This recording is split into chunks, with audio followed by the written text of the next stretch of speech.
afternoon, Mr. Spidle. Would you like to call that, please? Case is Allied Healthcare Products, Inc.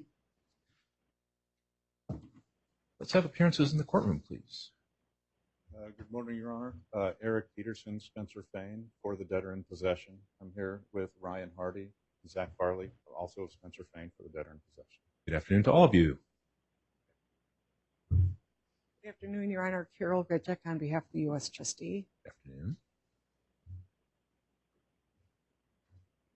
Brian Hockett on behalf of Sterling Commercial Capital. Also with me is Paige Tinkham from Blank Rome. Her ProHawk has been filed. It hasn't been granted yet, but hopefully with the court's indulgence, you'll hear from her today. It's in process, so okay. Yeah, that'll be great. Thank you. Thank you.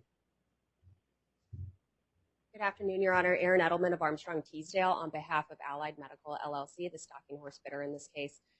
Also participating remotely today is my co-counsel, Scott Davidson of King & Spalding. Good afternoon to both of you. There, now I can see Mr. Davidson. Any other appearances in the courtroom? All right, Mr. Davidson, would you like to formally enter your appearance on the WebEx? Yes, thank you, Your Honor. This is Scott Davidson from King & Spalding, counsel for Allied Medical LLC, as the stalking horse bidder for the New York assets of the St. Louis assets. Very good. Good afternoon. Thank you. Just a reminder, as always, our official court record is the audio recording, so whether you're in the courtroom or on the WebEx, if you can identify yourself when you begin to speak, that will help everybody get a clean record. With that, I think we should probably first take up the motion to expedite, number 28.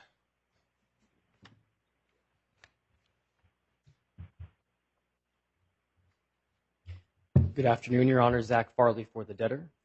Good afternoon. Your Honor, you'll hear a lot about the months and days leading up to this case and why we're here today.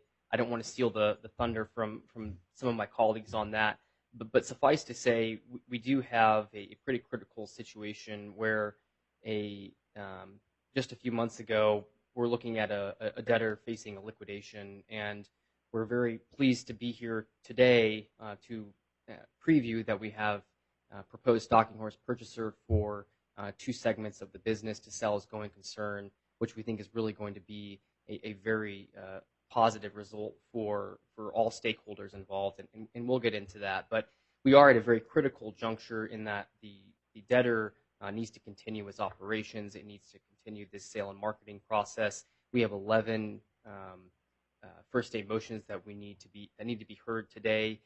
And they need to be expedited because it's essential to maintain the normal day-to-day operations of the debtor while we go through this proposed process. And most importantly, we want to be able to preserve the value of the debtor. And the only way really to do that here is through going concern sales. And for those reasons, Your Honor, we would like to take up those motions today. Okay. Very good. Anybody wish to be heard on the motion to expedite? Okay. Mr. Farley, my reading of the motions that you've requested to hear today is that, with one exception, they all contemplate interim and final orders. The one exception is the motion to expedite, the other motion to expedite, which is a first for me, but I think I understand where you're going with that. Let's take that up last so we don't get confused. Very good. I saw the certificate of service. I saw that an amended certificate of service was filed just a short time ago. Ms. Tomlinson, I believe, has identified that there were some email addresses changed or something relatively minor there. Obviously, I can't make a finding that everyone who needed to be served has been served because I don't know what I don't know, but it does appear to be reasonable, and the timing is understandable under the circumstances. So I will grant the motion to expedite number 28. And then would you all care to proceed to a presentation, or do you want to go into the motions? I'm here to... Judge, I think we'll do an intro, sure. And then I'll bring up the employment applications, and then we'll go through, I think, each of the first day motions. You'll take up the dip motion, and then I'll come back for the motion to expedite probably at the end. Sure. Or we can kick that dip to the end. I don't know. But with that, I'll let Mr. Peterson go ahead and start with the intro. I'll follow Mr. Peterson's lead, and we'll figure it out. Thank you, Your Honor, and thank you for hearing us this morning on short notice. It's a great benefit, and this is one of those cases where when you work in the turnaround field, you're gratified to be involved in, because as Mr. Farley mentioned to you, This case, and it's been laid out in the declaration filed with the first day papers of Mr. Amin, who's here in the courtroom today, in case there are questions, and I will be asking that his declaration be admitted into evidence, but sometimes the declaration doesn't fully capture. It was in December that this case was going to be filed, and it was going to be filed as a liquidation. There were 64 St. Louis families who would lose their jobs, and there was going to be a sale of a small business in New York as a going concern. The hope at that point was we were going to pay back the pre-petition secured lender and maybe have something for unsecured. We're here today with 2 stalking horse sales, going concern sales, which, if those sales go through, which we hope to do, will result in those families keeping their jobs, and they will result in a return to creditors that is more than double what they could have hoped for in a liquidation. It's not without its difficulty. The difficulty, however, is the calendar. We've got tight timelines. The lender does not have a lot of patience to stay with us, and I'll get into how important our lender has been to us. And our buyer wants to get to a close and move on, and that's understandable. And it's necessary because the company doesn't get more valuable as time passes. It's a situation where we're already bumping up against our credit limits, and we'll be asking for a dip, which will help us sustain and grow our receivables base, which is going to be a very significant portion of the asset sale that we'll be asking for later in this case. But Allied Healthcare Products history is one in which it's a company that began many years ago with a medical gas delivery system for hospitals, but it was a portable system because they didn't have internal piping for medical gas. And over time, they developed a piping system where a centrally located medical gas dispensing equipment could be piped through to different rooms, which greatly expanded and improved healthcare and became part and parcel to virtually every hospital in some form or fashion, whether it's Allied or not, in the United States. And Allied was successful. They grew. They added component parts, valves, different types of things that you would use to implement this system. And from there, in order to grow, they would add products. They would buy companies.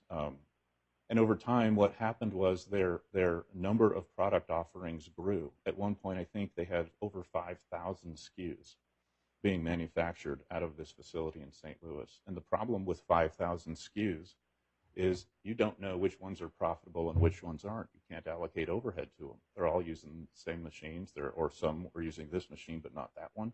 They have different inputs. They have different requirements for engineering, different requirements for machining, different requirements for all kinds of things. And so while they were selling products, it was hard to know which ones were profitable, which ones weren't. And consequently, Allied has for many years had net losses. And so they became unbankable. They had a great deal of difficulty getting credit from commercial banks because, for among other reasons, they couldn't demonstrate which of their products were profitable and which weren't from an accounting perspective. And they only could show that they had net losses year after year. So they became a target for not a target for a bank. They did have financing. They have had since 2017 or had financing from a company called Summit, and it went from a couple different versions, but it's Summit colloquially and the same basic group of people. And then they had a $2 million credit line for some years, but over time, the company struggled. COVID came along, and Allied manufactured ventilators. And so while as horrible as COVID is, if you're a ventilator manufacturer, it looks pretty good in terms of your business. So Allied did the rational thing, which is develop more ventilators so that they could sell and meet the demand that was growing in the market. But government sources came in and started subsidizing ventilators. Different news stories hit the news about if you're on a ventilator, it means you might die, which meant patients would resist and indirectly affected the use of ventilators. And so having diverted a lot of resources, time, personnel, floor space, machine space to ventilator production, Allied found that it had an inventory of ventilators that it couldn't sell. So that created a hole that compounded the issue with the annual losses that they would sustain. So in 2022, they sold their building. They used the money to pay vendors off in order to try to right the ship post-COVID and to fix things. But they took a lease back, and so they still occupy the same premises, but it wasn't enough to turn the company around. And so later in 2022, they couldn't, their lender was constricting their credit facility. Historically, they had been able to borrow on both accounts receivable and on inventory. But the creditor discontinued their ability to draw on inventory. So while the face amount of the credit might still be $2 million, the fact is only AR counted towards the borrowing base. And so over time, that affected them. In Allied's business, when they create products and ship them, their capital's tied up in that shipment. It's on the water. It's money that they can't use. And it's about a 60-day turnaround for them to get paid. And so when you simultaneously have a reduction in your credit line and have your capital tied up on the water, you can't take on new orders, you can't take on new customers, and it affects your operations internally. And that became a friction that was developing at Allied. And as that friction grew worse, the creditor, their prior lender, would look at this and say, this isn't getting better, it's getting worse, and would further restrict the line, which would cause a further reduction in their ability to perform. And so this went on for a while, and we got to December, and we were going to file this case as a liquidation. And as we prepared to do that, Allied reached out to find a broker to sell the New York business as a going concern. The New York business manufactures pellets. They refer to them colloquially as kitty litter in Allied, because what they do is they absorb CO2. And they sell those by the tub to hospitals. It's a good product, it's a useful product, but it's not the mainstay of Allied's business. I think they generate about $10 million a year in sales. They operate out of a facility in New York that is subject to a brownfields agreement and environmental problems. So Allied engaged Ravinia Capital, and Tom Goldblatt of Ravinia is here, in order to help market and sell this small business. Because as you know, most brokers aren't looking to sell a business that small because it's significant investment, significant time, and not a lot of upside for the broker when there are other opportunities to sell. But Ravinia came in and took a look and said, they expressed their belief that there was going concern value in St. Louis. And so Allied went to their lender and said, if we can preserve this broker thinks that they can find a buyer, and we think we'll do better for creditors. But our lender said no. The lender said no, and our credit line was reduced down to about $500,000. No way to generate receivables, no way to do anything other than liquidate. And so we negotiated, or started to negotiate, a debtor in possession facility with our prior lender, but they would only extend $1.5 million in credit. In exchange for that, they required a $250,000 commitment fee. They wanted to be repaid in 45 days. So it was an assurance that there would be no going concerns. It was an assurance that there would be a liquidation. Allied continued to look around. They continued to search for potential lenders that would replace them in order to capture the going concern value for creditors. And they looked a lot. I have a list here, and I spoke before this hearing with Ms. Rischek from the U.S. Trustee's Office, who was asking for some detail. I won't read the entire list to you, but I've got a list of at least 24 potential lenders that were approached, and we have more that people are going to collect. If anyone wants a list of names, we're happy to provide them. And it's an easy thing to talk about because it wasn't as if we had terms to compare one versus another. Every single one of them said, no, not interested, don't even bother me, I'm not even going to give you terms of any sort. There are no terms available for you. You have a small business. You've at this point already issued a WARN Act notice. You are, by all intents and purposes, including your 8K filings, in the midst of a liquidation. You need the capital yesterday.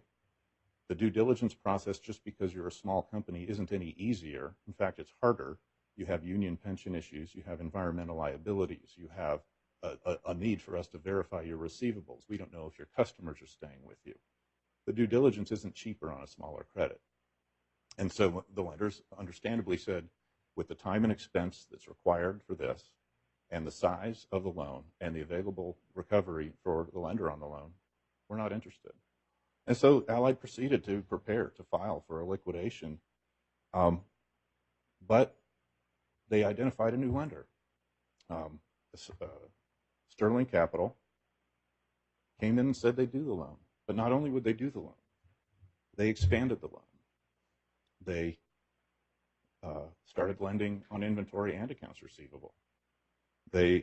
Our credit limit is now $2.5 million, but under the debtor in possession facility, it goes up to $4 million.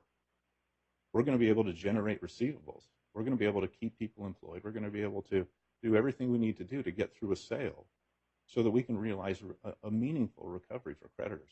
You know, we're looking it up at $6-7 million for creditors, where I think the bulk of our creditor pool is $2 million, but we have some big claims too. We have a union pension claim, which is very large.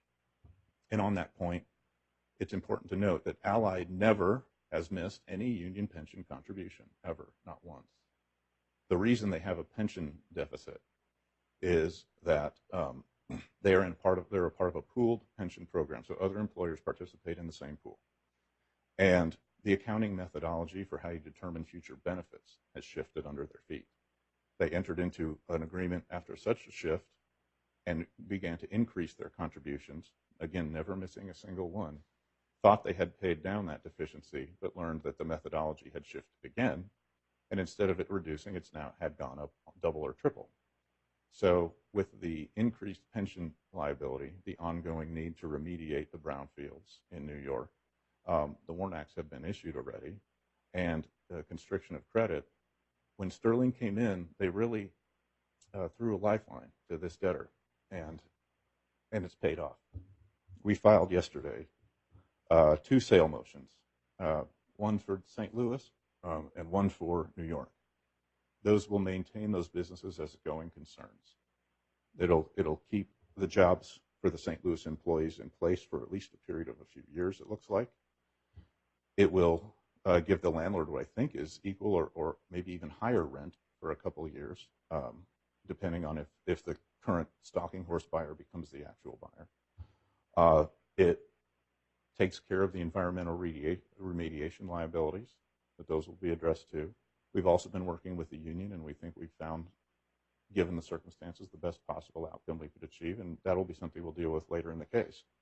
But we come to you today, Your Honor, because the critical thing is we're basically on a 60-day or less time frame to get these companies sold. There's been a lot of marketing that's happened before this case began. There's been a lot of negotiation, very difficult negotiation, very difficult due diligence. All of that has developed a very valuable database for other bidders to come in and access. And we think there will be a robust auction. We do get inquiries from potential bidders. And we're hoping for a really good auction where we really develop more than is currently on the table with the stalking horse. But the truth is, just with the stalking horse agreement, we're going to double creditor recoveries. Our goal is to get there. And we have to stay in operation to get there. We have to keep people working. We have to keep the sales going. We have to keep it all afloat. And so that's where we stand as we come into the court today. As someone who needs to maintain its operations so that they can get through a sale and accomplish all these things for the stakeholders, not just 1 or 2 stakeholders, but literally all of them. So that's the background of the case.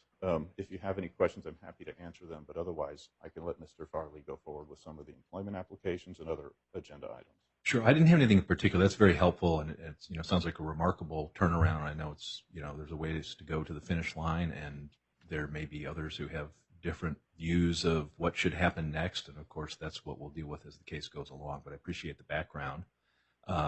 Before we get into substantive motions, should we talk about logistics a little bit? Timing, because you mentioned the short timeline here, and that's going to factor into when we're going to have final hearings on most of these motions, as well as probably when we're going to deal with the procedures and things like that. Yes. First question I have is, I don't know, do you expect a lot of lawyers clients, witnesses coming in from out of town for hearings in this case, or are we mostly going to be a hybrid situation like we have today? And the reason I ask is because one of my favorite first day hearings when I was a young lawyer, the first thing the judge said was, who's coming in from out of town and what time of day should I hold the hearings? That's less important today with technology, but it seemed like a good way to start a hearing, and I thought I'd try it out on you. Yeah. I don't anticipate a lot of lawyers. I know Ms. Tinkham comes from Chicago. And I think everybody else is probably local or WebEx accessible. I know that our friends from the Stalking Horse are out of town, but if they can participate via WebEx, maybe that.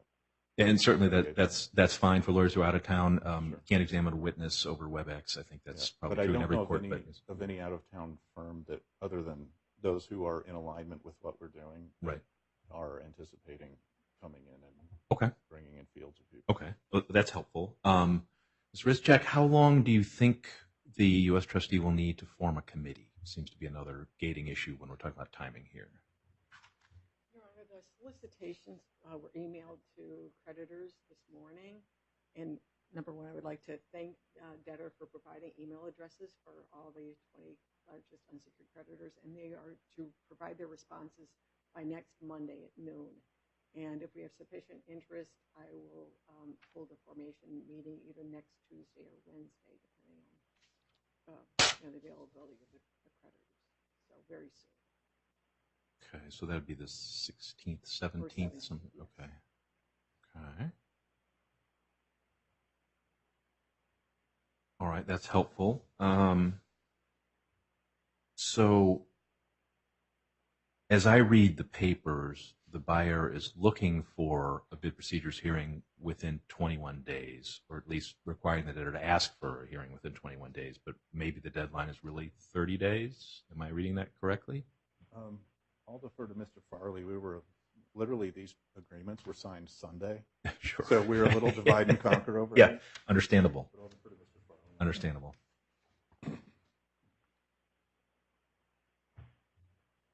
So, Your Honor, there are two sets of milestones that we have to keep in mind. There's the DIP milestones and there's the Stalking Horse milestones. The DIP milestones require a bid procedures order within 30 days of filing. The Stalking Horse milestones require an order within 21 days of filing the sale motion, which we, of course, filed yesterday. But you did key in on some language which said that we shall seek to have it within 21 days.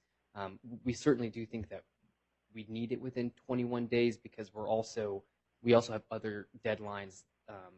For example, in the Stalking Horse milestones, that we've really got to keep this moving, and for our broker to go out and continue to generate interest and try to get more folks to come to this auction, they really need to know what are the rules going to be for this auction, what are the Stalking Horse bid protections. So it all kind of is intermingled, and of course, probably the biggest and most significant deadline for us is the 120 days for the DIP. So we do want to, we have two sales, and one of them could go off perfectly, another one could maybe not go off as perfectly. So we have a lot of moving parts, and so 121 days seems like a lot of time, but I'm sure it'll go very quickly. Yeah, no doubt it will. All right, well, looking at the calendar, 21 days from the petition date is, of course, Memorial Day. That's right. And so that presents some issues. To try and have the hearing before Memorial Day would both get everybody mad at me and maybe at you, and also give the committee very, very little time to react to a lot of things. And probably the bid procedures are the most important. Now, the committee, of course, may very well be perfectly happy with the bid procedures and bid protections, but we have no way of knowing until they're here. So I was hoping to hear you the next week, which is a little beyond 21 days, but well within 30 days. And ordinarily, I would say a sale process, we need a little less time for bid procedures and a little more time for the actual sale, marketing, auction, et cetera, because that's where the value is going to come from. In this case, with the committee not being in existence yet, I'm inclined to go a little longer on the bid procedure side of things and maybe compress the sale piece if that's what's needed to meet your milestones. The reason is because knowing that your team and your investment banker can really start beating the bushes right now, and I know they have been already. But to tell everybody bid procedures are coming up, you gotta go. Yeah, and Your Honor, to that point, something I think somewhat unique to this case is, since January, we've had a sale and marketing process for going concern going on. So we've had a fairly robust pre-petition sale and marketing process, which I think lends itself to what Your Honor has proposed, which is maybe compressing the sale and marketing aspect to give more time for the bidding procedures to get locked down and addressed. So I think that would work. Well, so if we can do it, I'd love to have the bid procedures hearing and probably the final hearings on everything else on the 1st or 2nd. That's Thursday and Friday. That's just a few days beyond the 21 days that you would hope to get. Mm-hmm. Is either of those days workable for the key parties who are here? In terms of the calendaring items, Your Honor, yes, they're workable. And I see Ms. Pinkham nodding her head, so it looks like she and Mr. Hockett also agree that that's workable. I can't speak for the buyer. Your Honor, there is one other deadline that I want to just mention. It's a stalking horse milestone, which is that we have to have a bid procedures order within 30 days of filing, and that mirrors the DIP lender. So that does compress a little bit the time that Your Honor has to turn around and enter an order. Of course, that's, we don't have any control over that, but it is something that we want to be mindful of. Sure. I mean, I'm going to rely on you to actually draft the order, assuming I grant the motion. And I know there's a draft already, I believe, attached to your sale motion anyway. So That's right. I think with a hearing on the 1st or the 2nd, assuming we have no curveballs, I don't see a problem, assuming I grant the motion, getting it on file within another 5 days or whatever that would be after that. Mr. Davidson, a bid procedures hearing on the 1st or 2nd, will that work for you? I know it's a little bit beyond your preferred time frame. Yes, that'll be helpful. Thank you very much. Okay, I see you nodding your head. We couldn't quite get the audio there, Mr. Davidson. Can you hear me now, Your Honor? Is that better? Not on mute. You're good. You're good. That'd be fine. That'd be fine. Okay, I got that part. All right. Preference between the 1st and the 2nd? Either date works for us. I would just throw out the 1st. All right, let's do the 1st. With the number of matters, why don't we say 9:30? And Judge, that does take off the list document number 28, which was the expedited relief, basically seeking an expedited hearing on the bid procedures. That's what I thought Yep. might be the result there. So is it 27 or 28? I believe it's 28. 27. All right. Oh, 27, Motion to I expedite stand corrected. 27 denied is moot.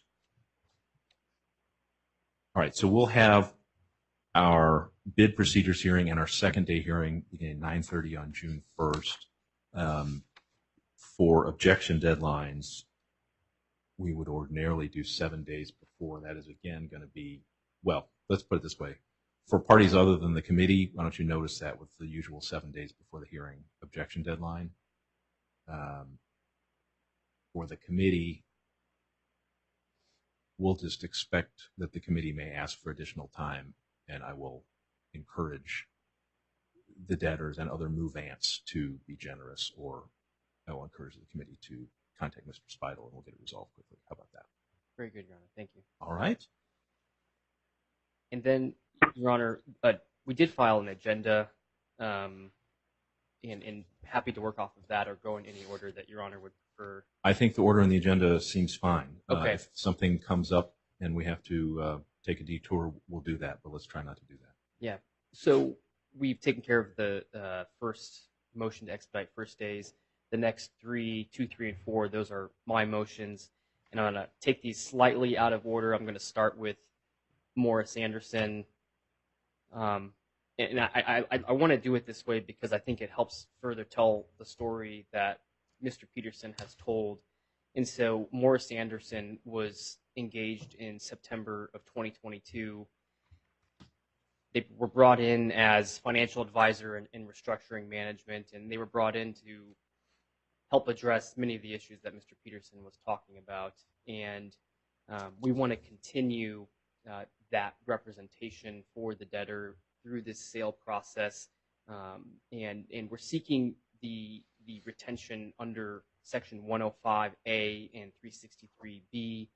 And we understand this is maybe a little bit different from how some folks seek this type of employment, but we do think this is a recognized avenue for getting corporate advisors retained outside the ordinary course of business, but then the debtor is able to use estate property to compensate them throughout the case. And so that is why we're seeking the representation and retention through Section 105A and Section 363B. Many of the same components, of course, are required, similar to Section 327, including no adverse interest. Mr. Welch, a principal at Morris Anderson, has provided a declaration detailing the conflicts procedure that he went through, which did not identify any conflicts in the representation of creditors or other parties in interest.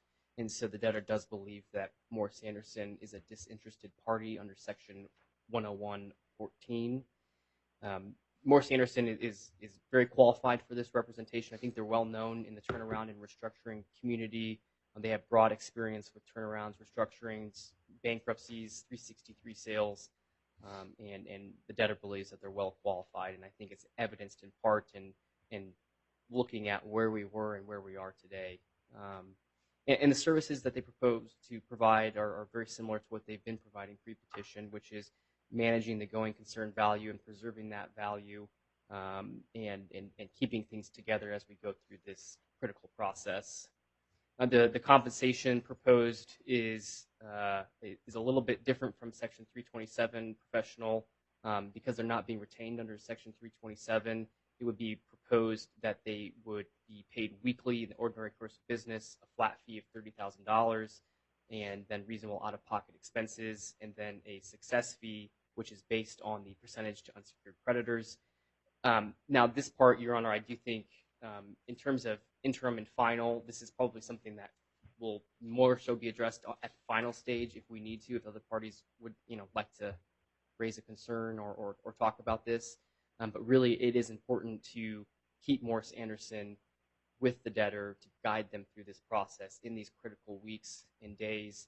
And the debtor has determined in its business judgment, which is the standard here under 363B, that the retention of Morris Anderson on these terms is in the best interest of the estate, and would ask that for approval to do so on an interim basis. Okay. Mr. Farley, are you, in connection with the Morris Anderson application, are you relying on the declaration of Mr. Amin? I can't remember the intersection between those two in particular. The first day declaration of Mr. Amin is incorporated and has various citations throughout the motion to the declaration of Mr. Amin, who was appointed as president of the debtor. Very good. Are you offering that declaration and evidence at this time? I am, Your Honor. All right. Would anyone like to cross-examine Mr. Amin about the contents of his declaration? All right. And Mr. Amin, I understand you're in the courtroom.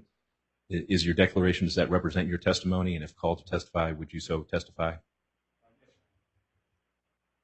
All right. Without objection, we'll admit the Amin declaration into evidence. Anyone wish to be heard on the Morris Anderson application?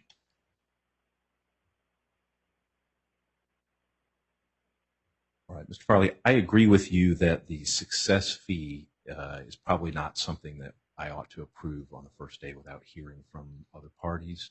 I feel the same way about indemnification. I think that is, once it's done, it's hard to object after the fact. But I'm not of the view that it's essential for a professional or a 363 retained firm to have an order on the first day. But I'm also not opposed to, I understand sometimes parties want to know that a professional has been authorized to do the work. And so I'm not opposed to entering an interim order. So what I will do is I will grant the motion on an interim basis, but reserve the success fee and indemnification provisions for approval at the final hearing. Your Honor, would you like us to submit an amended proposed order on that? I think we've got that covered in some drafting that we did this morning, but thank you. So I think we'll take care of that one. Okay. Your Honor, moving down the list, we'll take up my firm's retention application. So kind of next in the chronological order is in September, in December, my firm gets involved, and we're looking at a likely liquidation of St. Louis and maybe going concern of New York. But we were retained as bankruptcy counsel because it seemed pretty evident that's where we were headed. It was a matter of when that was going to happen. We are seeking to be retained under 327A and 328A as a professional. And of course, looking at the requirements there, I attached a declaration which I would offer into evidence, and that's what I would testify to, that it's true that we are a disinterested party under Section 101.14. We have represented various creditors and other parties in interest in matters unrelated to the debtor or its estate, and we will not be representing those parties in connection with the debtor or this case. And those are laid out in my declaration, and so those are disclosed there. My firm has a large bankruptcy group, many attorneys who handle all facets of the bankruptcy system and representing all different constituencies, including debtors and complex Chapter 11s. The debtor believes that we are well qualified for this representation. And we propose to serve as general bankruptcy counsel in this case, continuing the services that we provided pre-petition and specifically providing 363 sale representation through that process. The compensation is fairly common, hourly basis pursuant to our standard rates. We have a proposed interim compensation procedures order that's not up for today, but we will take that up at another time. Your Honor, we also have submitted the the declaration of Mr. Amin in support of our application to retain Spencer Fain. I believe that's already been offered into evidence, but we believe that supports our retention application as well. Okay. Oh, question for you. There's some references in some of the papers to the Greensfelder firm. What's their role in the case contemplated to be? Sure, Your Honor. And so we do have another batch of retention applications that we plan to file probably this week, and that's for corporate counsel, the Greensfelder firm. Environmental counsel is an attorney in New York for the Brownsfield remediation. We have a labor attorney, and then we have tax and accounting services. We plan to file those later. But to answer your question, Your Honor, the Greensfelder firm has a long history of providing corporate and securities work for the debtor. The debtor was a publicly traded company, and so there's a long history there. They plan to continue in the role of providing corporate counsel to the debtor as special counsel in the case, and we'll file an application on that. Okay, that's helpful. Anyone wish to be heard on the Spencer Fain application? All right, Mr. Farley, I had a couple questions about your declaration that may require some amendments that may be straightforward. But in paragraph 12 of your declaration, which is on page 7, yeah, sorry, you have a copy.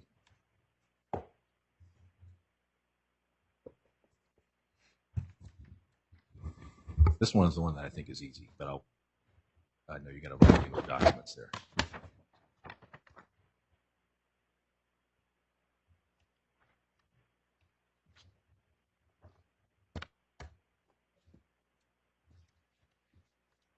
Did you say paragraph 12? Yeah, the last sentence of paragraph 12, as I read it, something's missing, I think, because it seems to say the debtor will not be liable for your firm's charges, which I think the debtor should be liable for your firm's charges.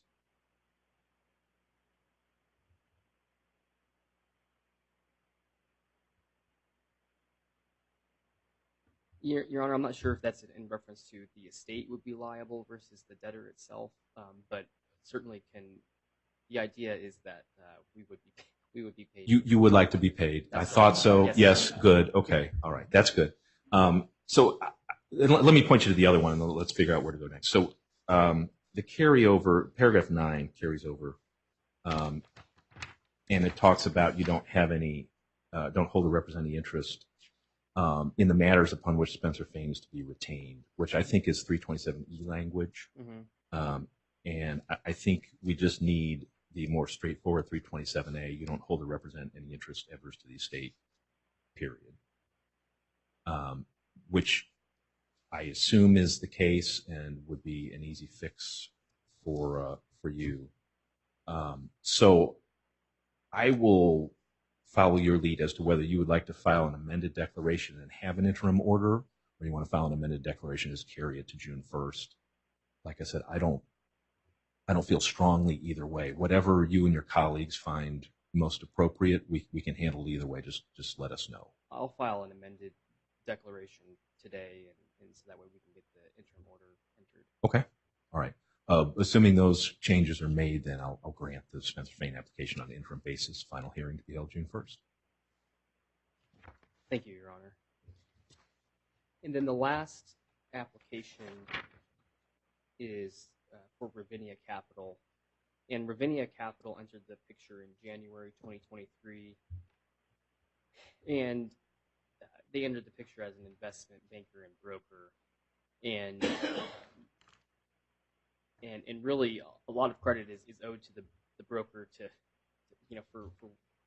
for why we're here today. And they were very instrumental, I think, in getting a DIP lender lined up. They were instrumental, of course, in finding the stalking horse purchaser and fielding all those inquiries.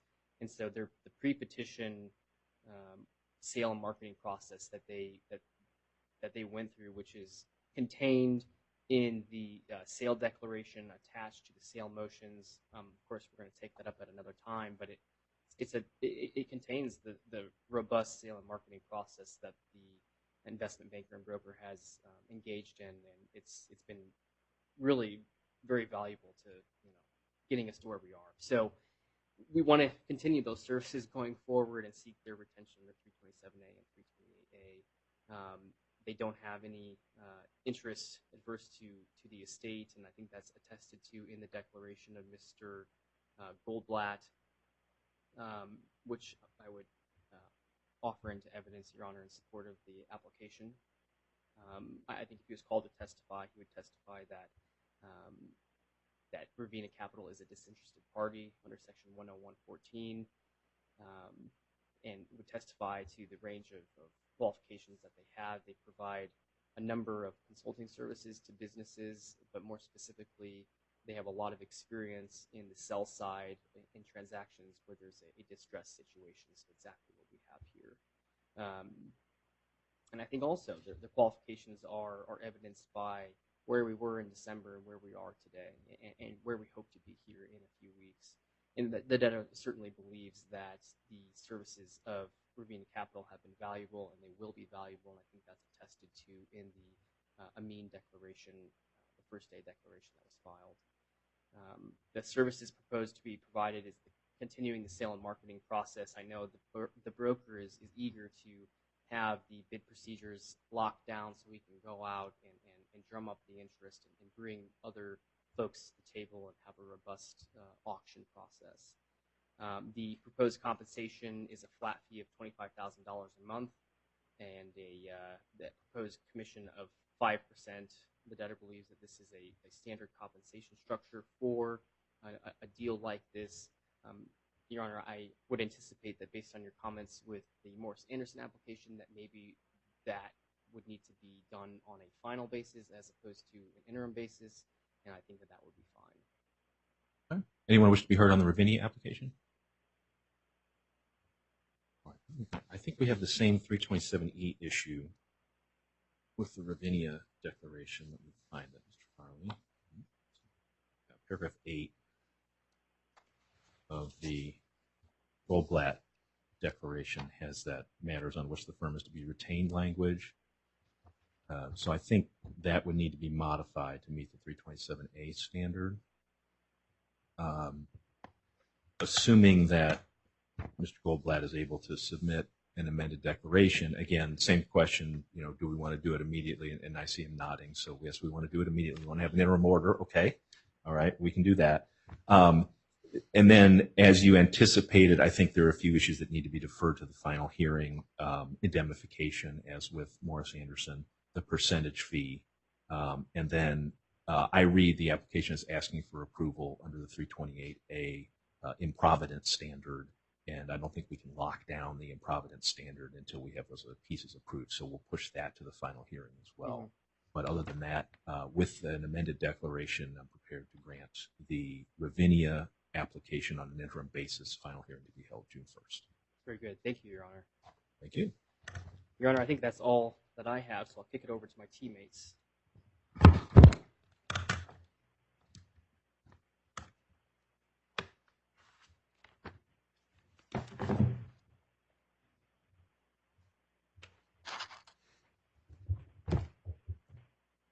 Good afternoon, Your Honor. Ryan Hardy, proposed counsel for the debtor. Good afternoon.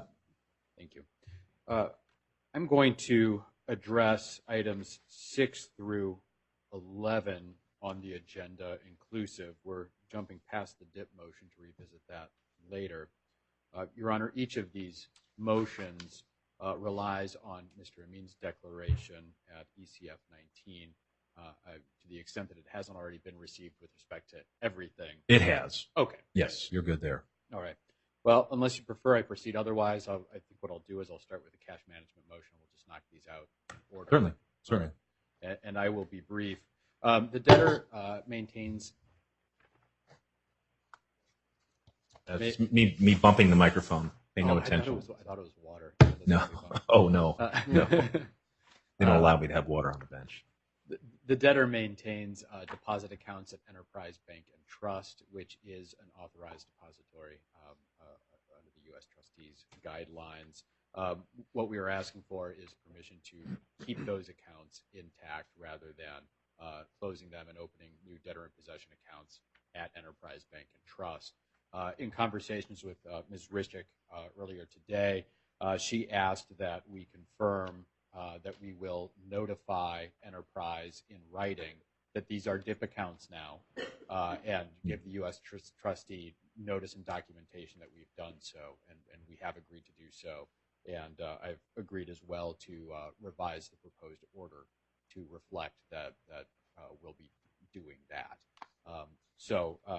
Your Honor, we would ask that the motion be granted subject to us including that revised language in the interim order. Okay. Anyone wish to be heard on the cash management motion number 5? All right. I will grant it on an interim basis with the qualification that there's some new language coming, and we'll have a final hearing on June 1st. Thank you, Your Honor. The next motion is item 7 on the agenda. It appears at also number 7 on the docket. It's the wage motion.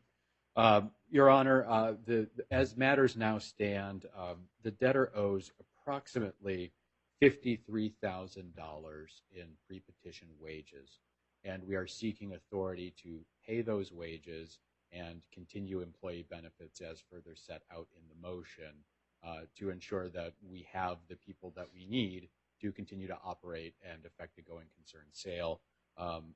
As has already been alluded to, we have some concerns about attrition, and I can think of no better way to guarantee that people are going to leave than not to pay them.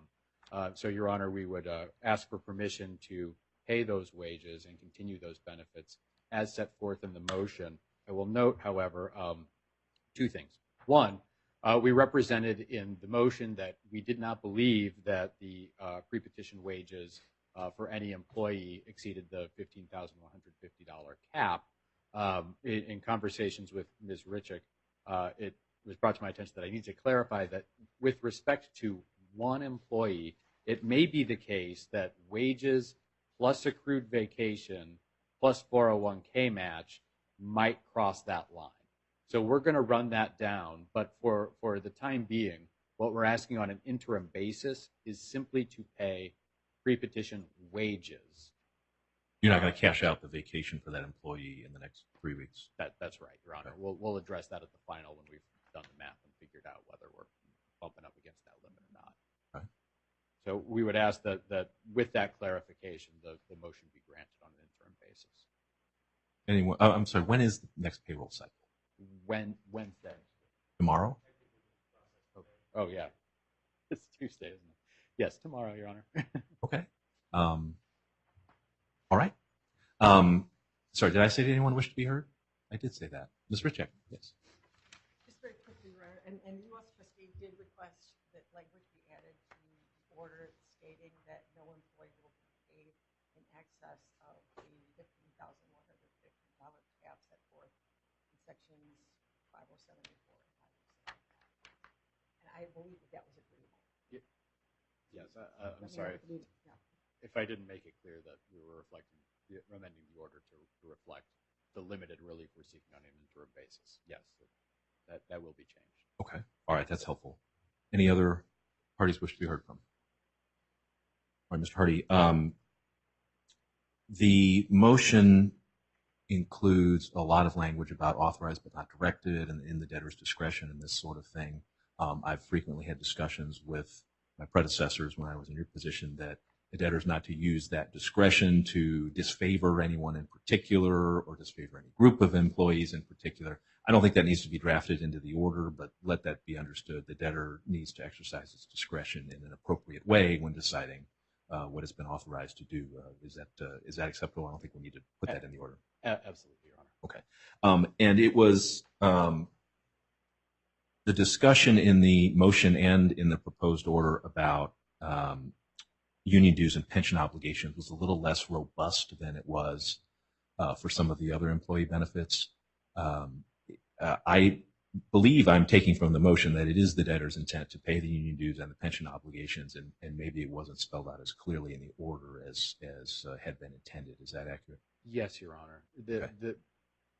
The debtor the debtor has an obligation under the CBA to withhold union dues and remit those.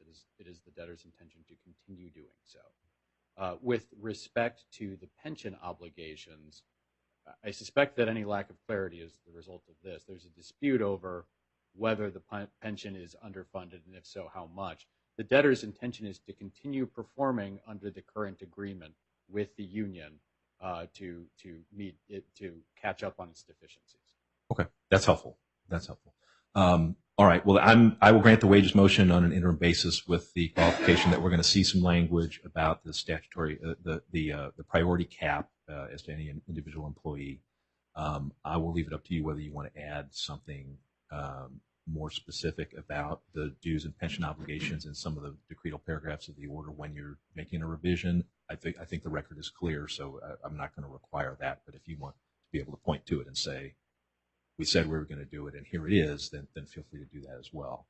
Thank you, Your Honor. I'll take a look at that with fresh eyes. Okay. All right. So we will look for that amended order from you very soon after this hearing is concluded, if not while it's still ongoing, depending on who's listening, if you have a payroll due tomorrow. And we'll give our attention to that one as soon as it arrives. Thank you, Your Honor. All right. Final hearing on June 1st on that one as well. Next on the agenda, Your Honor, is item 8, critical vendors. It appears on the docket as number 10. Your Honor, as explained in the motion, there is a limited subset of vendors that are essential to completing a going concern sale here. And they sort of fall into two buckets. One are suppliers of critical material inputs or finishing. For instance, there's a custom chrome outfit that falls under that category. And the other are essential service providers, for lack of a better term, environmental consultants, cyber risk consultants, things like that. Your Honor, the debtor estimates that those vendors are owed just shy of $260,000 for pre-petition services or goods rendered. And what we are seeking is interim authority to pay up to $150,000 to those vendors for their pre-petition claims and up to $260,000 on a final basis, provided that we have built into the motion some protections to make sure that we're actually getting our money's worth out of this. Chief among them that if a critical vendor is to be paid, that critical vendor is first going to agree that they're going to continue providing their goods and services on the best terms that they offered in the 12-month period preceding the petition date. So we know that the debtor and potentially ultimately the buyer is going to be getting the benefit of paying these amounts that otherwise would be subject to a haircut. Under the circumstances, Your Honor, we think that it's warranted, and as explained in the motion and in the supporting declaration, Mr. Amin and others really combed through the vendor list to make sure that we were only hitting the essential people. Very good. Very good. Anybody wish to be heard on critical vendors? All right. Well, I think the evidentiary showing on critical vendors is very thorough. And in particular, I very clearly got the sense the debtor is taking this very seriously. This is an area of the law that has been abused at times in other cases. And my predecessor in this courtroom had some strong views about the issue as well, as I'm sure you're aware. The amount here is modest. The disclosure of the vendors and the amounts and an explanation is very helpful. I understand that's not always possible to do, but definitely got me an understanding of what we're talking about here.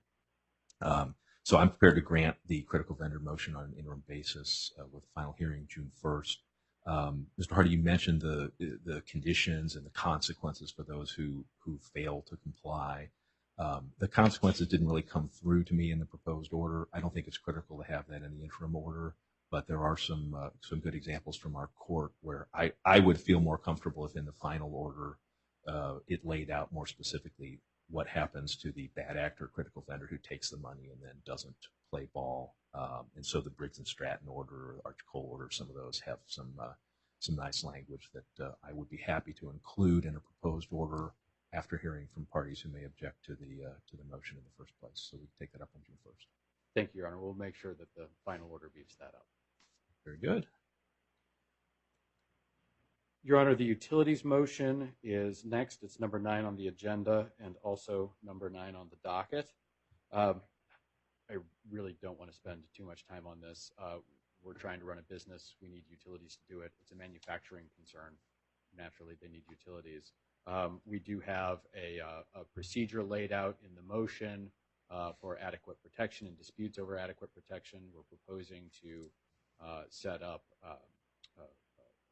a deposit in the amount of 1/2 of 1 month's average utility spend to make sure that everybody has the security that they need, the protection that they need.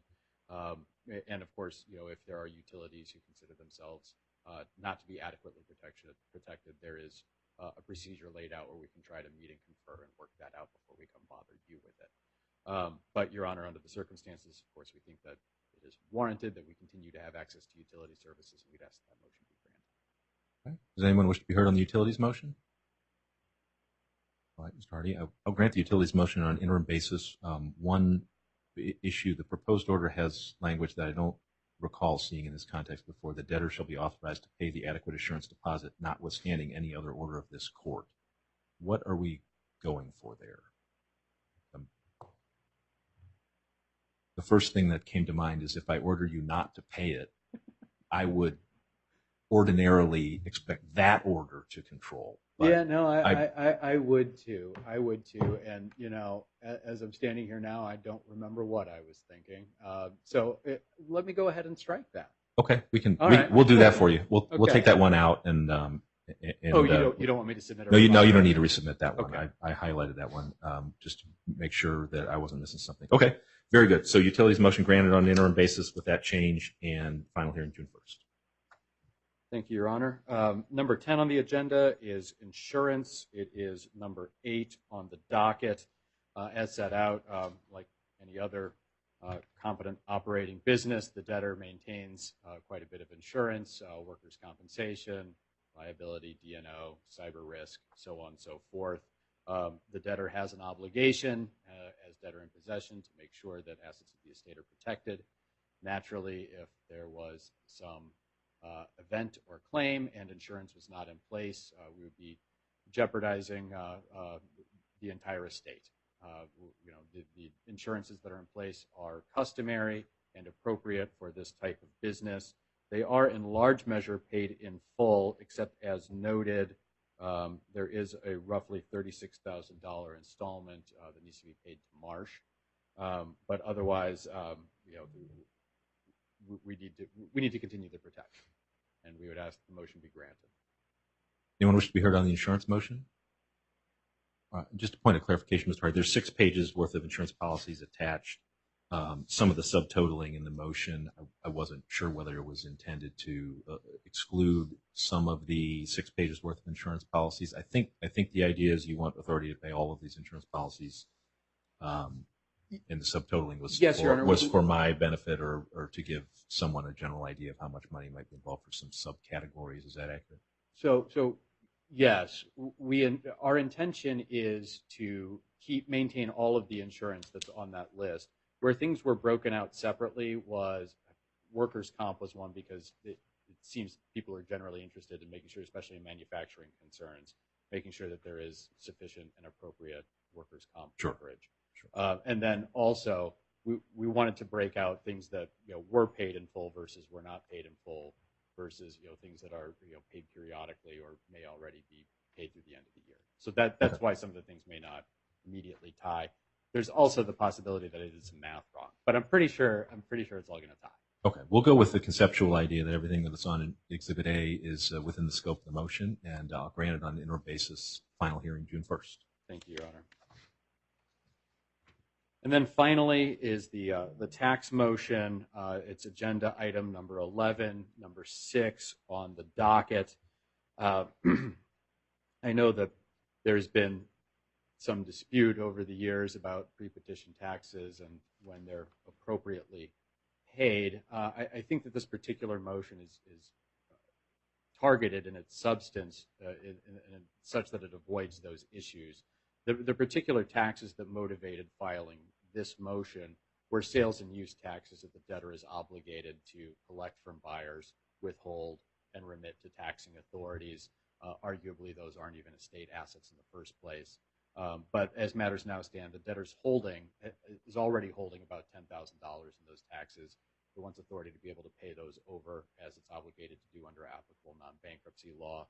And the debtor anticipates that there may be about $10,000 more from pre-petition sales where payment hasn't yet been received, where we think those are going to be pre-petition taxes. We just want to make sure that it's going to be okay to collect and remit those.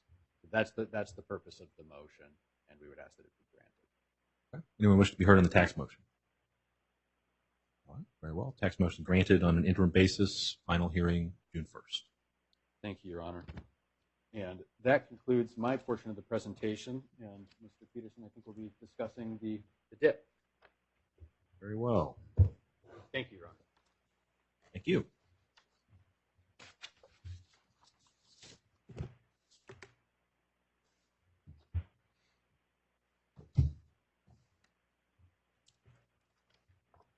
Good morning, Your Honor. Thank you again, Eric Peterson, Spencer Fain, for the debtor in possession, and take up the motion for approval of secured post-petition financing in the form of the DIP facility that was attached to the motion.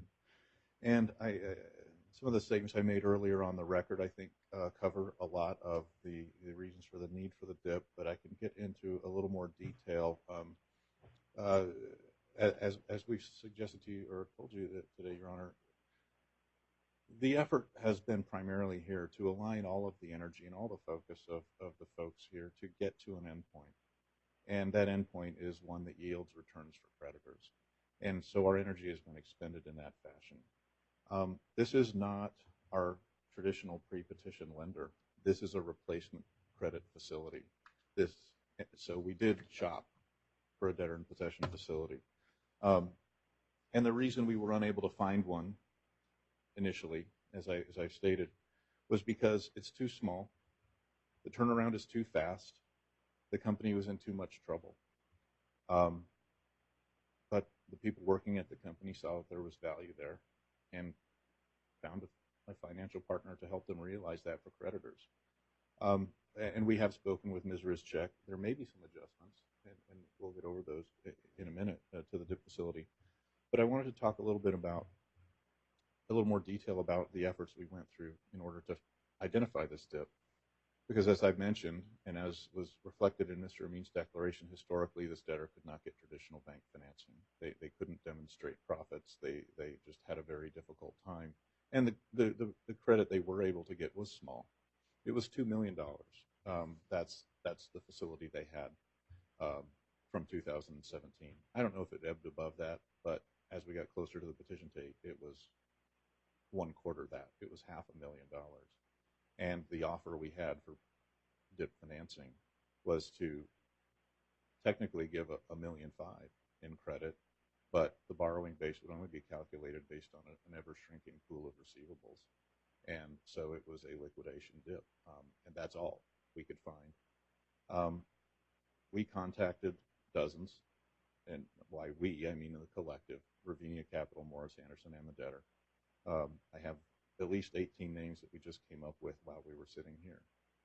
Sienna Lending, Stanton Capital, Sallyport, Rosenthal and the Rosenthal, Wind Trust, Capital Foundry, White Oak, BMO, Republic Business Credit, various family offices, Huntington Bank, KeyBank, Eclipse, Big Shoulders Capital, Hilco, Bank of America, and Bank of Ann Arbor. That's just a partial list of the folks we went to try to find a better credit facility. Every single one of them gave us the same answer, which was, don't bother. I'm not interested. I'm not going to offer you any terms of any kind, and we're not going to spend the money on diligence. There's not enough time for it. There's not enough profit in it, and the turnaround is too short. So I'm not interested. So we fairly surprisingly found the lender, the only one in the market that would give us the credit. And not only did they give us the credit we needed, they give us the credit to expand the operations, to expand the receivable base. 95% of eligible receivables are going to be paid for in the sale under the APA that's on file. Expanding that expands creditor recoveries. And that's what this DIP allows us to do. It's a $4 million debtor in possession facility. It's larger than the debtors have. It allows borrowings based on receivables and inventory, and the receivables pool is growing as a result. And so it is the best option available. Doesn't mean it's free, and it's not a charitable DIP. It's an expensive DIP. There's a $350,000 commitment fee. That, however, isn't something we're asking for approval for today. That comes at the final hearing. There is also a pledge of Chapter 5 actions, of avoidance actions and such. But that, again, isn't something we're asking for today. That's something that comes at the final hearing. We are, however, today asking for the roll-up, and the roll-up is what enables us to access the increased credit line. It is administratively difficult for a post-petition lender to simultaneously administer two loans on a credit of this size. We only have about 2 people at the company available to kind of monitor and oversee this accounting process. I don't know what the lender's appetite is for administering 2 overlapping loans with pre- and post-petition collateral. And so for that reason, they're asking that we do the roll-up as part of the interim. And I wanted to highlight that because there was I think, some confusion in the papers as to when that would happen. Can I interrupt you, Mr. Peterson? Yes. The number that I couldn't find in the motion is, what is the pre-petition loan balance that you're asking to roll up? The pre-petition loan balance is, what is it as of today? $1.9 million as we speak. And that's roughly consistent with the opening number in the budget that's attached. That's what I was guessing, but that's helpful to have that. That's correct, Your Honor. And the budget is a document that was produced only yesterday. It was very up to date. It's very timely. And so that is the amount of the roll-up. The lender requires protection. The lender requires not only let me back up. Just a note on our financial structure, and it's laid out in Mr. Amin's declaration. This is not a case where we have tiers and waterfalls of lenders with different and varying interests. We have one senior secured lender. They have already been pledged the collateral of this company. Aside from those lenders, there are a couple, I think 2 or 3 maybe have UCCs for equipment leases, but those are leases, and so I don't think those are highly material, and I don't think they're a matter that's going to raise any dispute.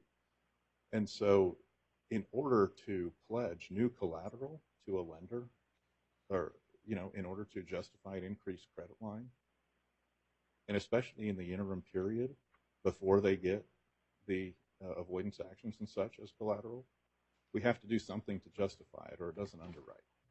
And I think the things we have to do is afford the protections that the code authorizes in situations such as this. where there are no other good options, but a great deal of benefit, we think, at the end point, which is it's not a distance. It's 60 days away where we get to a sale. And a lot of these protections end up not mattering because we think they get paid in full. And at that point, a lot of these protections don't matter. But until then, they're the ones taking the risk, along with our employees who are sticking with us. They're the ones taking the risk. And so I think it is justified that they get the protections that have been requested. Here we have the protections, super priority administrative expense protections, senior collateral position on all the company's assets. Essentially, it's configured so that they're paid first, and through any means that the code authorizes, that's how this is set up. And so but I do think in this instance, there is no other option available. I think that it is worth it for creditors. It's worth it for the recoveries. And I understand that the U.S. Trustee's Office has a couple of issues that they wanted to raise. I don't mind turning it over so we can discuss those points, and we can address them in turn. I'll proceed however you wish. Sure. Why don't we do that? All right.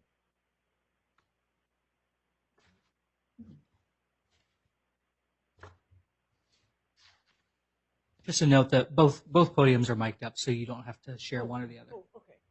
Thank you. Your Honor, the job of the U.S. trustee on a first day hearing is to try to preserve the status quo as much as possible and to protect the interests of parties who aren't here. Now, if I understood Mr. Peterson correctly, the Chapter 5 causes of actions will not be included in the order on the financing and cash collateral as they are in the paragraph 8 of the proposed order. Is that correct? That will wait the final order? I read the proposed order as preserving that issue to the final hearing, although if I had to find it right now, it would take me a while. Yes, it preserves the issue till the final hearing. It says it will be part of the final, subject to the final order. That is my recollection of how it dealt with avoidance actions. Then, Yeah, so long page 12, item G. Right. Upon entry of the final order. All right, very good. Then that satisfies that concern. And the U.S. trustee would also like the committee or other interested parties to have an opportunity to challenge the roll-off. So I just would like to have that provision included in the order that the court enters the interim order. Well, that can mean at least two different things. I think that, well, someone will correct me if I'm wrong. I think the committee would be able to challenge the validity priority extent of the pre-petition liens. And if those are bad, then the roll-up, there would be consequences for the roll-up. That's one issue, and I'd like to hear everybody's views on that. The other would be, even though the pre-petition debt has been paid and is otherwise determined to be valid, that it could somehow be unwound by the committee. That's a different issue, I think. And where is the U.S. trustee on that, along that spectrum? My concern would be on the latter, Your Honor. So the committee would be able to come in and say, we need to treat this as a creeping roll as receivables come, as cash comes in and new advances are made.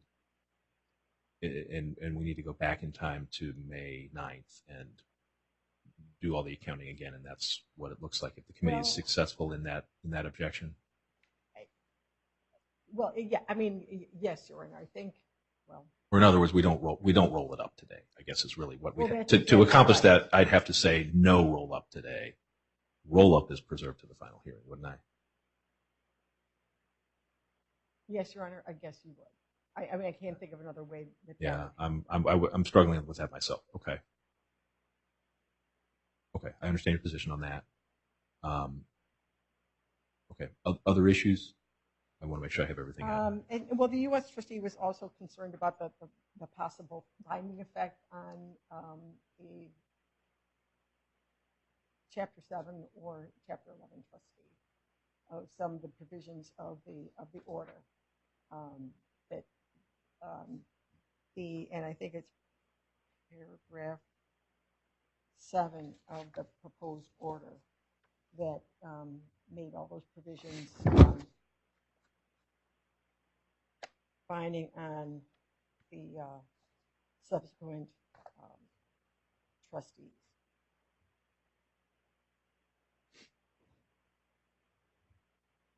And so you would like none, Or at least, or some, is there anything in particular that you would put at the top of your list of things that shouldn't bind the Chapter 11 or Chapter 7 trustee? well, at least they, if a trustee were to be appointed in this case, and obviously we don't anticipate that at this point, Your Honor, that the trustee would be at least able to get some type of administrative fee. Because this provides that it includes section 726 and 1114 is the types of claims that the lender would have a super priority claim as even to any trustee's administrative expenses. That is the ordinary effect of 364C1, Right. though, isn't it? Yeah, yes, it is, Your Honor. Okay. Okay. I understand your point there. While you're both at the podium, Mr. Peterson, you mentioned that the $350,000 fee is deferred to the final hearing. I missed that in the proposed order. Can you point me to that? Because that is an issue I was going to raise with you. I'm not sure that I can. It was in, I believe it was referenced in the motion, in the succinct statement. But if it needs clarification, we will make that clarification, because that is a fee that I think everyone intends as a final hearing item and not something that would be due and payable based on today's outcome. Okay, well that's helpful. Okay, I appreciate that clarification, and we'll take a look. And maybe that's why it's not in the interim orders, because it's not being approved. It's not discussed at all in the interim order. Perhaps that is the answer to that question. Okay, very good. That makes sense when you put it that way. Okay, Mr. Richek, other issues with the motion of the interim order? No, Your Honor, that was all. Thank you. Okay. I'll hear from others in a minute, but again, while you're both there, help me with the interim authorization. As I read paragraph 4 of the proposed order, it's sort of self-effectuating. The amount that's needed to avoid immediate and irreparable harm is the amount in the budget, and sort of depends what day the final hearing is. It would just calculate itself automatically. Is that kind of how it works? Well, let's see now. I think the budget goes out, if I'm not mistaken, 13 weeks. I'd be more specific. I would typically see an order that says during the interim period the debtor may borrow X dollars and no more. I'm not necessarily going to insist on having you put a pin in it that way, but I just want to make sure I understand the way, because I'm supposed to make a finding about immediate and irreparable harm. Yes. And So if the budget is the answer, I think I can get my head around that. But I want to make sure that is the answer. The budget is the answer. We, of course, didn't know what the date of the final hearing would be when we filed this motion. And so what we've done is prepared a budget that anticipates what our expenses and income will be over that period based on the historical performance of the company. And so we are under fairly tight controls with this lender to operate within the budget. There's very tight controls in terms of budget variances. I think that there's a 10% cap on, I think it's any line item, excluding professional fees, which in no instance can be varied from the budget, incidentally. But yes, the idea here is that the budget lays out what we would anticipate is required in order to maintain this company and to operate in a way that gets us to the sale that we are hoping to get to. Okay, that's helpful clarification. The carve out, as I read it, is the carve out per se is only U.S. trustee fees. Tell me what the mechanism for putting professional fees in a separate account.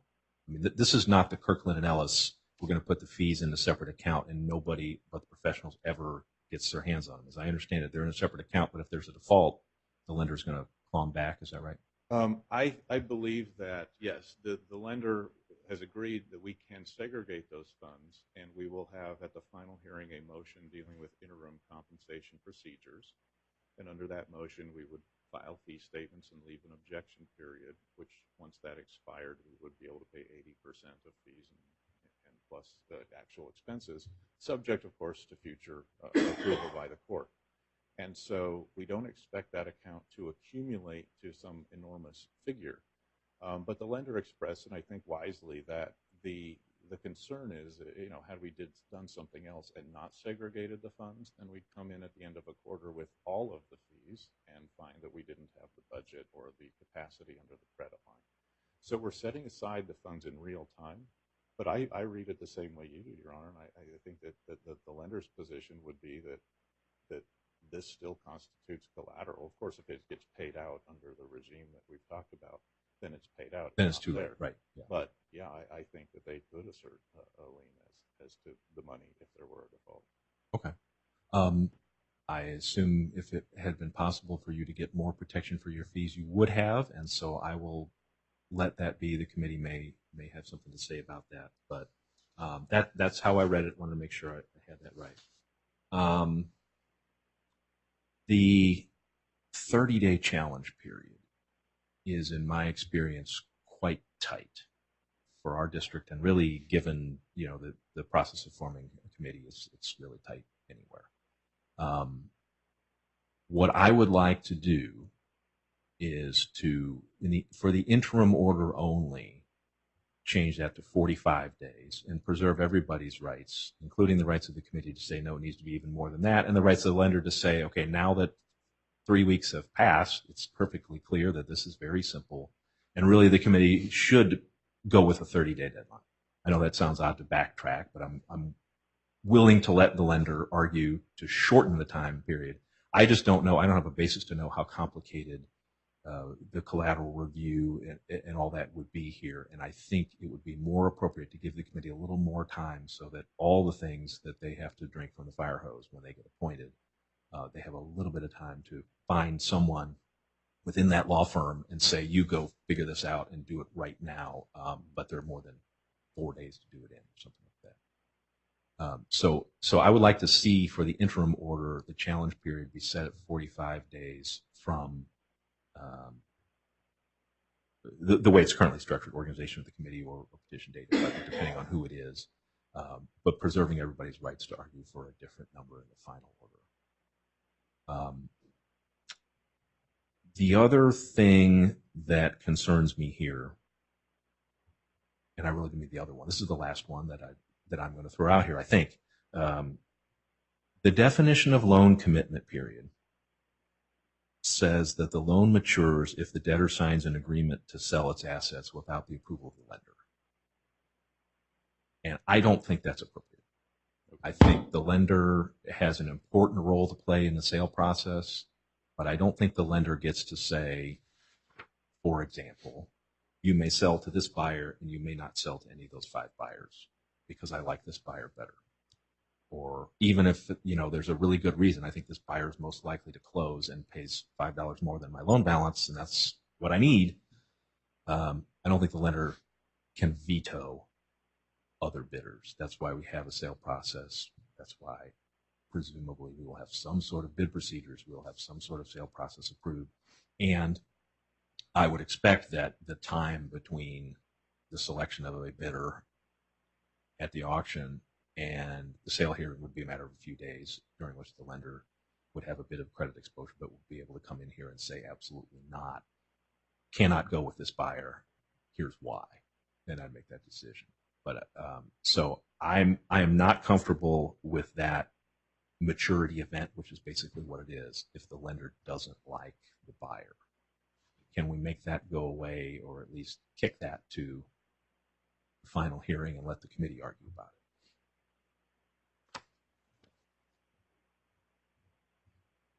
Your Honor, would you be open to a period of time that becoming a default? So since we have a short period here of the 5 days, that it's not a termination of the commitment for 5 days, or some time limit on? Yeah, well, let me think about it. I imagine one thing you're concerned about is the debtor would just tomorrow go sign up an APA with somebody totally outside of the sale process. If that happens, I'll entertain whatever motion anybody wants to file, and I think we can get that situation resolved pretty quickly. If you're at the auction and you're frozen out and they won't talk to you, I'd like to hear about that at the sale hearing, of course. If at the end of the day you have a different judgment about which bid the debtor and his advisor should select, that happens. Usually the lender's voice is given serious consideration in those circumstances, and I would expect that to happen here. So I can think of different ways to handle it. One would be to have a period of time. One would be to have not unreasonably withheld language added to it, which at least allows the debtor to argue that you are being unreasonable and that your client's being unreasonable. I think some sort of safety valve around it would get me comfortable, but just the sort of absolute discretion that seems to be built into it is where I have to draw the line. Understood, Your Honor, and really we're trying to prevent what we don't expect to happen here. So Sure.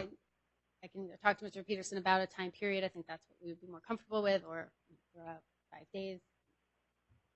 I can work with the time period if that works with the debtors. I think that would allow issues to bubble up very quickly and be resolved before we have no financing, which is what we ought to avoid. Okay. And the 45 days for the committee investigation, at least for now, does that work? Yes, as long as the lender's rights are fully preserved, to argue that it should be shorter, because this was a loan that was purchased just pre-petition, so it is very straightforward. We don't think it will require the committee a lot of time to look at the documents. They're readily available. Everything will be there, but we certainly are fine for the interim order. Okay. Yes, and we can preserve your rights to try and dial it back as appropriate. That's fine. Okay. And the only other thing, Your Honor, I wanted Yes. to comment on was the roll-up as of today. Mhm. I think administratively it would be extremely difficult for it to be approved today and subject to objection 30 days later. I think administratively to have two separate loans for the debtor is going to be very difficult with their limited capacity to monitor it. If you only have pre-petition collections coming in right now, paying down the pre-petition piece, their availability is going to be very limited on the post-petition borrowing. So I do think that a roll-up today is really what is necessary for this situation and would support having that approved today. Your Honor, and Yes. because we're talking about the roll-up, I just got an update. The loan balance is actually 1.3, not 1.8 million. Ah. The roll-up is smaller than I had said. Okay. Why don't we put that on the record? I'm going to ask Mr. Amin if he would proffer that. Yes, Your Honor. Do you want him to? All right. We need to come to a microphone. Yeah, I'm sorry. Can you come from the microphone just very briefly? No, just he can just state it. You just ask him if called to testify. Okay. What would he say the loan balance This is? is Akash Amin, the President Chief Restructuring Officer of Allied Healthcare Products. Debtor. Yes, Your Honor. The loan balance is 1.26 million as of yesterday. Ending balance yesterday. Okay. And if called to testify, you would so testify under oath? Yes, I will. All right. Anybody wish to cross-examine on that point? Thank you. Okay. That's very helpful. Thank you. Anyone else wish to be heard on DIP loan issues? All right. On the DIP motion, I'm going to approve the DIP motion on an interim basis with some of the changes we've discussed today. I am going to approve the roll-up. It's not something I generally like. The circumstances of this case are rather unusual. The debtor has been in dire straits not very long ago. It seems very clear. The fact that the roll-up amount is all of a sudden considerably less than we were thinking a few minutes ago certainly makes that a somewhat easier call. But roll-ups are unusual and not something I would anticipate doing on in an ordinary case. This seems to be extraordinary in several respects. I will preserve the right of the committee to investigate the liens and challenge the liens as it would in any circumstance. And if a lien challenge is successful, it's very difficult to spell out exactly what that means, and I certainly don't think anybody wants to try and spell it out in the order. But I think we all know that if the pre-petition lender's liens or claims are invalid for some reason, then the roll-up has to be affected by that. And I'll just leave it at that. And so I think that's the committee's recourse here. is if there is a flaw of some sort, the committee can pursue that, and the consequences will flow naturally from that. I'm going to overrule the U.S. trustee's objection about paragraph 7 and finding the trustee with the super priority claim. I certainly understand the desire to have more flexibility for a trustee, but it's in the nature of a super priority claim that, first of all, the lender's collateral has disappeared or lost all of its value, and the lender is therefore in a very bad way. And a trustee, while I would like to think the trustee would have a lot of freedom and a lot of liquidity to deal with what's left of the estate, what's left of the estate is going to look very, very bad at that point. And I think a trustee is going to come behind the lender in that circumstance, so I'll overrule that objection. In addition, I will find that the notice of the interim hearing today was appropriate under the circumstances. I find that the debtor has met its burden to establish that it's unable to obtain unsecured credit allowable as an administrative expense. I find that the financing to be provided prior to the final hearing, as contemplated in the motion and particularly in the budget, is necessary to prevent immediate and irreparable harm to the bankruptcy estate. I believe that the DIP lender is prepared to extend credit to the debtor in good faith and therefore should be entitled to the protection of Section 364E of the Bankruptcy Code. As mentioned, I find that the approval of the roll-up is justified under the unusual circumstances of this case, and therefore I will grant the motion on an interim basis with the final hearing to be held on June 1st at 9:30. Thank you, Your Honor. Did I leave any objections outstanding and unresolved? I'm sorry, and we talked about the change to 45 days and preserving rights, as well as the language to be provided that softens the effect of the loan commitment period termination in the sale context. So we will look for a revised order also probably pretty soon, since I assume these funds are needed to make the payroll that is processing tomorrow. So we'll look for a revised proposed order from the debtor on that one. Will do, Your Honor. Are there any other matters that any party believes should be heard at today's hearing? None for the debtor, Your Honor. Thank you, Mr. Check. All right. Very well. Thank you all. We will be